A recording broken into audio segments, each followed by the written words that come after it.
Young Gravy in the building. What's happening? Going. How you feeling? Baby. Yeah. We all got a little golf clap. Yeah. Let's go, baby. How are you? What's happening? What's going on in your life? Talk to me. I'm good.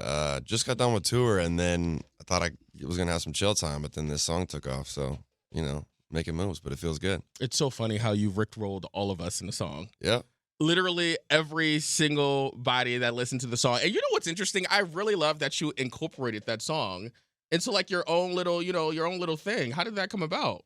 Well, I always thought it'd be sick to sample that, not just because it's like really popular on the internet, but, a song, it really, like the chord progression, everything about it is mad catchy, and it's a good song to sample. So I just never thought we'd be able to clear the sample, but then we, tried it out and worked out. So when you talk about clearing the sample, like for somebody that's not in music, explain that to me. It's just like getting the okay from whoever made the original song and whoever wrote it to use their music in yours, however you do it. Mm-hmm. And it's a pretty complicated process, and especially with my lyrics and what I rap about, right? People don't always say yes. It's hard. Were you super surprised when Rick did say yes? And how do you even get in contact with him? My lawyer, and there's people that do like sample clearance litigation as their whole thing, their whole hustle. Mm-hmm. And I don't know.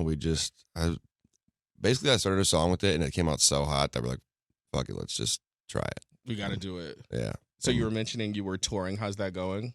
Great. Done a ton of shows in the last year. Like right after, basically, I think it was August of last year, maybe September, when I could finally kind of start doing shows again. Mm-hmm. Instantly did 12 city college tour, and then I did 25 of my own shows around the U.S. And then right in January, me and Dylan Francis did 25, and then I went on tour with Limp Bizkit, Suicide Boys. I went to Europe, just got back from Europe, so I've done almost 100 shows in the last year. We were talking about some of the places that you really love going to. You were saying many, they always show up and support. What else are some of the other cities that you just feel like, man, they are really down with me? Really good energy from the crowd, and also just big crowds in I got a lot in. London's one of my favorites. Amsterdam, we were just there, and those were crazy. Mm-hmm. I mentioned Boston, always going up. Atlanta, I really like Seattle. It's kind of random, but it'll be some cities just go off. How'd you feel to be on stage and you got these people literally vibing to you, screaming your lyrics back at you? As an artist, how does that feel? Man, it's great. It's beautiful. It's cool to be able to just, if I'm out of breath, you can just point the mic at them sometimes, and they rap it for me. It feels really good. You kind of get used to it, but there's always going to be every once in a while a magical show where it just makes me feel so accomplished after.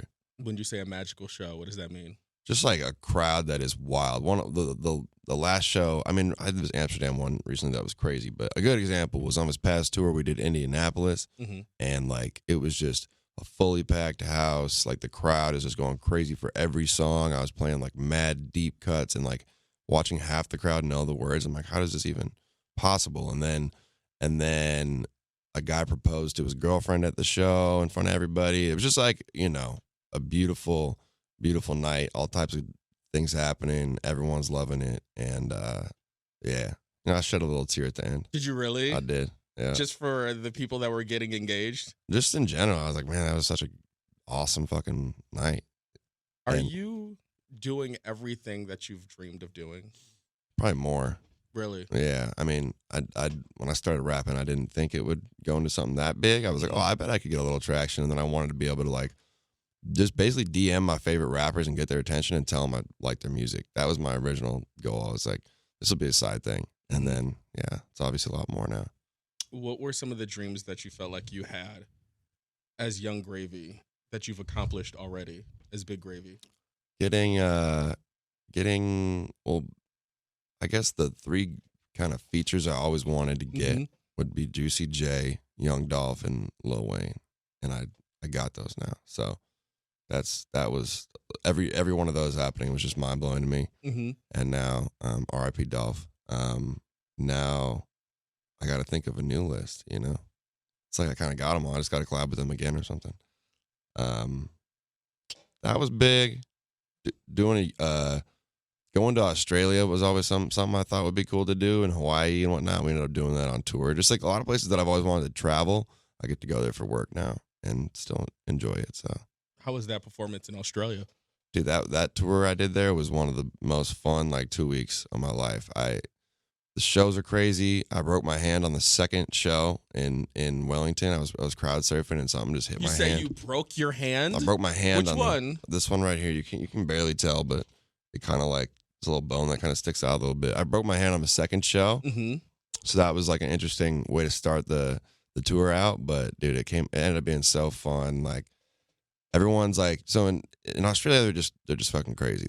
People were getting on stage. They have this thing called a shoey where you drink beer out of a shoe. You pour your drink in your shoe and drink it. And people just wanted to do it so bad. So they're just this weird, You're talking about out of a Nike Dunk or something like that. There's whatever's on your foot at the time when you're sweaty at a concert. People are just fetishizing about their own, I don't know, drinking beer in front of everybody. So people would whenever it would come up, everyone's just getting on stage and fucking doing, we get a line of 20 people doing that, which was just, I don't know, crazy. You don't see that type of thing everywhere. And those countries are just beautiful. We went, we went to some crazy desktop wallpaper backgrounds and just, it was cool. It was like vacation. Does it ever trip you out that people are coming out to see you, to support you, to have a good time? Does that, when you lay down at night and you think about that would trip me out as a person? It is, yeah. I mean, especially, I had a moment recently. We were in Prague, Czech Republic, and I was just I don't know. I knew of it as this, crazy legendary city, and I've seen pictures. And then we get there, but I was like, oh, I'm not gonna have any fans. And we had sold not a lot of tickets up to it just because they're not on Instagram as much. And I didn't really couldn't promote it. And then all of a sudden, the day before the show, the whole thing just sold out and it went crazy. And then I get there, they speak English, but not a crazy amount. So It was just wild to see this country that I barely knew much about at all and expected to not fuck with me really show out and go crazy. It's really interesting when you think about it because you never know where your fans are or who you're just touching in general. You know what I'm saying? I feel like English or the language is not a barrier when it comes to, people listening to music and knowing good songs. You feel me? Yeah, absolutely. I mean, after when I look at my numbers, the top countries are going to be, it's the U.S., Canada, Australia, UK, English speaking. And then after that, it just could be anything. I mean, for me, I've seen Brazil, Mexico, Germany, Philippines. It's a wide range. And it's some of those countries don't speak that much English, but they're just, they can hear the music and dig it. That would blow me away as it is, just knowing that. You know what I'm saying? How influential do you feel like social media is right now for an artist that's coming up? It's pretty huge, man. It's at this point, it's kind of almost sad that you can't really get anywhere without it. I mean, I used SoundCloud when I was coming up. That was what was big, SoundCloud and Twitter, and now it's TikTok and all these other. I mean, pretty much TikTok right now is the hugest thing, and it feels like it can just change someone's career. So there's some cool sides to it where it'll blow a song up and an artist will just get successful just out of nowhere. But also I feel like people are hearing these songs on TikTok and not really going out and searching artists elsewhere as much and listening to full albums. It seems like singles are just going up because they keep hearing it on this app. And I feel I don't know, there's definitely still tons of people that are classic music listeners and will listen to a full album through, but I don't know. I hope another sort of SoundCloud pops off, right, where people can really promote what music and come from a smaller start. Do you feel like you are all in when it comes to TikTok and Twitter and stuff like that, putting your music on there? All in as in, you mean just let's just go head first and put everything up there. You know what I'm saying? Or were you a little apprehensive about just joining it and being a part of it? Oh, I mean, I from day one, I made the social media as just as a side thing, but I was mainly using SoundCloud. I would just I'd post about it, and then I got to a point where now I'm just I kind of post about my life on those, and I'll promote my music, but you know, people don't want to see all the promotional stuff, you know. So it's kind of just like people getting to know me, and then, you know, when a song drops, they'll see it, and if they want to listen, they can. I think that there is something in the algorithm whenever you do post like something that even seems salesy or promotion, that it like kills your engagement. Yeah. You know what I'm saying? Yeah, that's one. I mean, dude, the TikTok algorithm especially is cool, where like, I don't know, it can just sense what is actually good content. I think it's something to do with based on how long someone watches it, how likely they are to, I don't know, but yeah, it's cool seeing that at least, you know, the stuff that people want to see is what's getting pushed, you know, and it's unfortunate that, you know, if someone's trying to promote their project, they gotta, like, you know, add some flair to it, but you know, people can get creative. It's really interesting because I sometimes talk to artists and they were, I guess, a little apprehensive when it comes to TikTok, because it's like, well, I don't want to be up here dancing. You know what I'm saying? I don't want to be up here, you know, I guess jumping on whatever trend it is just to get people to listen to my music, because there's a lot of artists out there that are purists and they want to be, you know, known for whatever song they're putting out. Oh, same. Yeah. So I for the longest time when TikTok started popping off, I was super apprehensive. I was like, man, this is corny. I don't like it. I don't want to do any of this. But then like my songs started popping off on there, like, and trends would happen with them that I wasn't really touching. And obviously, I mean, that would bring back some really old songs and make them pop off again, which is, you know, makes me happy.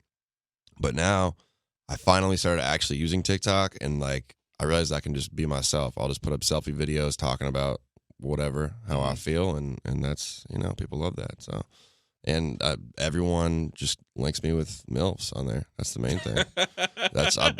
I'm the MILF guy on there now. And anytime a MILF posts something and a video goes up, they just spam me in the comments, and, you know, making friends that way. It's so funny because, you know, it's always great to be known for something. Because you don't want anybody to feel nothing about you, if that makes sense. You know what I mean? And it kind of worked out where, I mean, I've always branded myself, you know, very specifically, and the MILF thing was part of it. But, you know, now I think it's gotten to a point where, like, can we move on? No. Oh. Let's not move on. They'll see a MILF and think about me. You know what I'm saying? It's like, just, it's gotten to that point where it's not like, oh, Young Gravy, and then like, oh, he likes, you know, it's like so saturated that people just in general, like, they see like some kids are watching a movie together or something, as a MILF, oh, haha, Young Gravy would like this, you know what I'm saying? Someone tag Young Gravy. So it's like gotten to that point where people are just looking out for me, and I'm very supportive of it. That you don't even have to go hand picking. People are doing it for you. Yeah, exactly. I mean, that's support when you think about it. Yeah, great fans. Hey, for someone that hasn't heard Betty yet, describe that to them. It's kind of an anthem, you know, not to be, you know, self-proclaimed anthem creator, but basically, I mean, when you feel it, you feel it. I feel it, and right. I took one of my favorite songs, "Never Gonna Give You Up," and I put my spin on it, and just kind of spit some bars. It's my first clean song too. I tried something new there. Nice. And yeah, you know, it's Were you listening to Never Gonna Give You Up before you were driving to the studio, or were you just like in the studio, somebody played it? How did that happen? Oh, it's always been on my mind forever. I mean, I think it was playing when I came out the womb. I've definitely had that song in my mind as a sample forever. I just didn't know if I could clear it. And then it's also, I think it's amazing, beautiful song. But no, I was in the studio one day and we were like, let's try it, see what happens. And it came out so hot, real quick. I mean, we made it really quick. Doesn't it feel really good when you do a song that you know is gonna pop and it ends up popping? That has to feel good. Yeah. And it's hard sometimes to know, but with that one, it was kind of. You gotta just know as an artist, like, you know your fans, you know what people are gonna like, and you know, like, how to go have a good time. And I feel like about this song that it just, you can feel that you are having a good time in the song, in the studio, when the song was being created, if that makes sense. That's how I interpret it. Thank you. No, I hear that a lot, and my whole next album is like, I doubled down on that. You know, I was having a good time in the studio, and people can tell. So, you know, just in general, I do have a good time in the studio. It sounds like it. From all the songs. Before we go, what are some of the things that you're working on next? So I'm working on an album right now. Well, Mhm. I finished an album basically. I'm just listening to like the final mixes on it, and that should be dropping in the next couple months. Before it gets cold out, and then Baby Gravy 3 with Baby No Money. We've dropped 2 albums in the past. We got a tour in the fall, and a project coming with that too. So I mean, hella music, big tour in the fall. Just I'm gonna keep feeding y'all gravy so you can't handle it anymore. And just like this year is gonna be big. Are you still going back in the studio dissecting songs, taking songs out, tweaking them right No, now? No, did all so that for my album. I did all that. It's done. So It's it's now it fire. just needs to be Yeah, put out. yeah. Basically, I'm kind of chilling for a second with Betty. Letting it have its moment. But Mhm. Oh, it's coming. I feel like we're all ready for some gravy, right? Yeah, Some smothered chicken, smothered pork chops. absolutely. Just about everybody. We get some vegan gravy in there too. Oh yeah, for everybody. absolutely. For everybody. Everybody can consume it. It was a pleasure. Thank you so much for coming in. Thank you. Thanks for having me. For sure.